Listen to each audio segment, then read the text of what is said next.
Soviet Union? Yes. United Kingdom? Abstain. The United States? Yes. Resolution Paraguay? of the DUC Committee for Palestine was adopted by 33 votes, 13 against, 10 abstentions.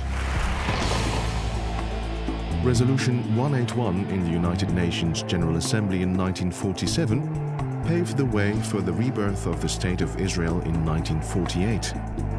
However, did this give Israel legitimacy?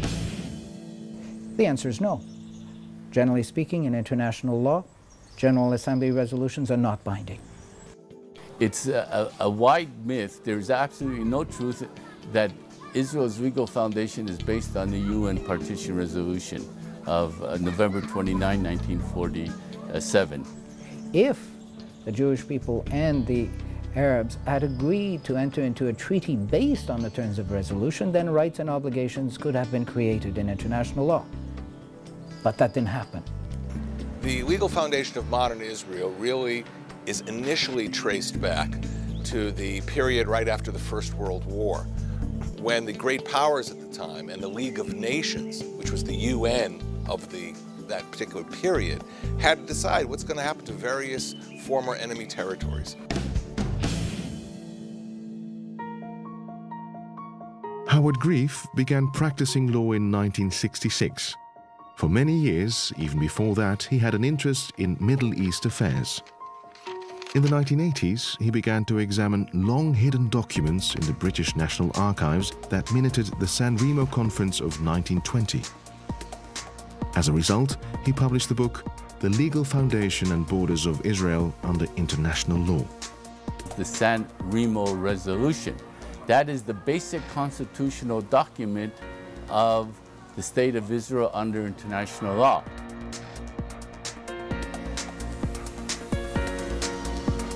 San Remo, the Villa de Vacha.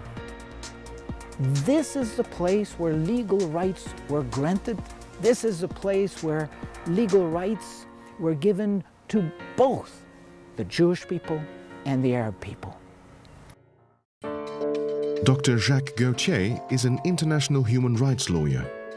For more than 25 years, his focus has been the legal status of Jerusalem under international law, which was the subject of his doctoral thesis.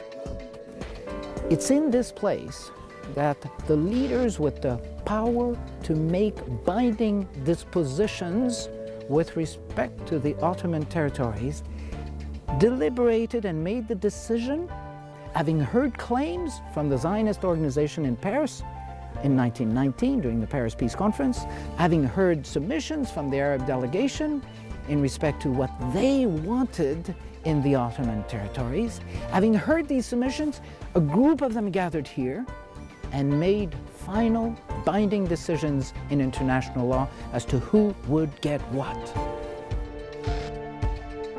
At San Remo, that what had been exclusively a British approach receives the full backing of the international community. And in that sense, Israel's legitimacy is linked to an international decision at San Remo and not just a whim of British policy. In 1917, Lord Allenby conquered the Holy Land, and the Jews were promised a national home in Palestine by the Earl of Balfour, a policy endorsed by Woodrow Wilson and by the League of Nations, which made Palestine a British mandate. In the 1922 Palestine Mandate, the League of Nations together voted on a very special resolution. It decided that they would give recognition to the historic rights of the Jewish people. To do what? To reconstitute their national home. Now, if you look at that language, you see two things. You see they are recognizing a pre-existing right and not creating a new right. In other words, the historical rights of the Jewish people to this land were recognized by the great powers at the time, by the equivalent of the UN at the time. It was the Jewish people that were chosen to be the beneficiaries of a trust, a mandate under the care of the British government in respect to Palestine. It was the Arab inhabitants of the territories of Mesopotamia, Iraq now, Syria and Lebanon that were chosen to be the beneficiaries of a trust or a mandate. Part of it under the trusteeship of or mandate of the French, Syria and Lebanon, part of it under British supervision, Mesopotamia. I want to underline that the primary objective of the mandate for Palestine was to grant political rights in respect to Palestine to the Jewish people. The civil and religious rights of the Arabs as individuals were fully protected in the mandate document. But insofar as the national and collective rights and the collective political rights were concerned, these were reserved exclusively for the Jewish people because the Arabs were given those same rights, not in Palestine, but in the neighboring countries. And that is why today you have 21 Arab states and 1 Jewish state. The Second World War brought about the demise of the League of Nations. It was superseded by the United Nations in 1945. The Charter of the United Nations, which you are now signing, is a solid structure upon which we can build for a better world. How does this affect the rights of the Jewish people under international law? In the final resolution passed by the League in April of 1946, it is specified that the intent is that after the dissolution of the League, it is necessary to continue to look after the well-being and the development of the people concerned in each mandate. And for Palestine, that meant the Jewish people. So the rights that were recognized as inhering in the Jewish people were preserved by Article 80. There's nothing in the Charter which is to be construed in or by itself as taking away or altering the rights given to any people prior to the establishment of the United Nations. And I refer, for instance, to Article 80 of the Charter.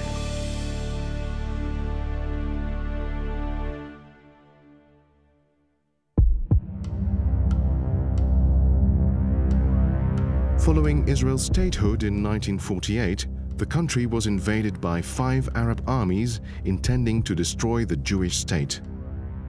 The eastern part of Jerusalem was annexed by Jordan. The city was divided for 19 years. Jordan's sovereignty over the West Bank and Jerusalem was never recognized by the United Nations. In 1967, Israel recaptured East Jerusalem in a war of defense and later annexed it.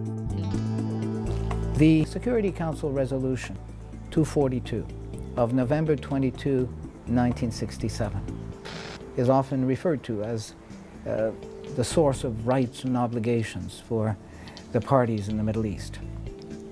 If I focus on Jerusalem, I take the position that, again, rights have been granted based on the recognition of historical rights, based on the principle of reconstituting what the Jewish people used to have. The Jewish state and the Jewish people have done nothing to relinquish, surrender the rights that were given in respect to that territory.